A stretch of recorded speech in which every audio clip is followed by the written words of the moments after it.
ሰላም እንዴት ናችሁ?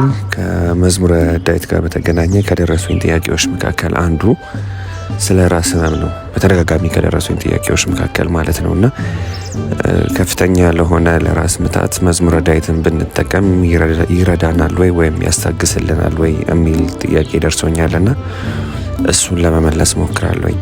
እንግዲህ አባቶቻችን በተለይም በመንፈሳዊ ሕክምና ላይ ያሉ ሊቃውንት የትኛውንም አይነት መድኃኒት ሲያዘጋጁ ፊዚዮሎጂካል ለሆነ በሽታም ሆነ ሳይኮሎጂካል ለሆኑ በሽታዎች፣ ህመሞች መዝሙረ ዳዊትን ጸልየው ነው መድኃኒት የሚያዘጋጁት። ይህንን ስላችሁ ለምሳሌ በእጽዋት የሚቀመሙ እጽዋት ተቀምሞ የሚዘጋጁ መድኃኒቶች አሉ ለየትኛውም ፊዚዮሎጂካል ለሆኑ በሽታዎች። ግን እሱንም ከማድረጋቸው በፊት ሀብተ ፈውሴስ የተሰጠው ንጉስ ቅዱስ ዳዊት የተጠቀመባቸውን የመዝሙር ክፍሎች እየጸለዩ እግዚአብሔር የፈውስ ኃይሉን እንዲያሳድርበት በሚዘጋጀው መድኃኒት ላይ ይጸልያሉ መዝሙረ ዳዊትን። ስለዚህ በዛ አግባብና በዛ መንገድ ለራስ ምታት ወይም ለራስ ህመም የሚሆኑ መድኃኒቶችን ሲያዘጋጁ የሚጸልዩት የመዝሙር ክፍል አለ። ልክ እንደዛውም ደግሞ የራስ ህመም በተለያየ መንገድ ይመጣል። ፊዚዮሎጂካል በሆነ መንገድ ይመጣል፣ ስፒሪቹዋል በሆነ መንገድም ይመጣል፣ በክፉ መናፍስት ጥቃት ማለት ነውና በተለይም የዛር መንፈስ የተጠናወታቸው ሰዎች ወይም ደግሞ በቤታቸው ውስጥ የዛር ታሪክ ያላቸው ሰው በዚህ መንፈስ ምክንያት ለማያቋርጥ የራስ ህመም ሊጋለጡ የሚችሉበት ሁኔታ አለ። በጣም ሲቪር ለሆነ የራስ ህመም ማለት ነው። ከመተኛታችሁ በፊት፣ ተኝታችሁ ስትነሱ፣ ስራ ላይ ስትሆኑ፣ በተለይም ትኩረት አድርጋችሁ አንድን ነገር ልትሰሩ ስታቅዱ የራስ ህመም የሚያስቸግራችሁ ሰዎች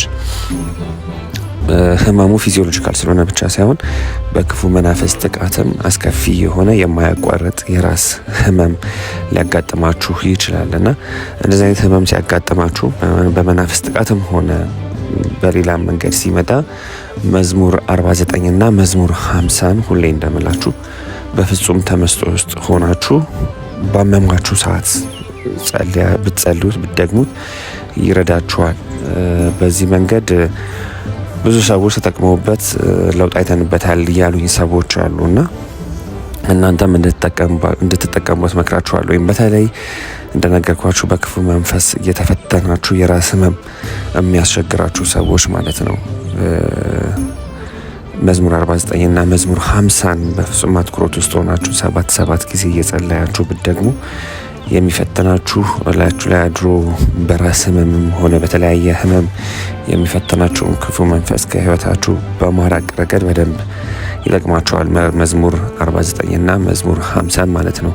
በክፉ መናፍስት ጥቃት ባይመጣም ግን በሌላም ፊዚዮሎጂካል በሆነ መንገድም ቢመጣ የራስ ህመም እያስጨነቃችሁ ከሆነ መዝሙር 49ን መዝሙር 50ን እየጸለያችሁ እንድትጠቀሙበት መክራችኋለሁኝ።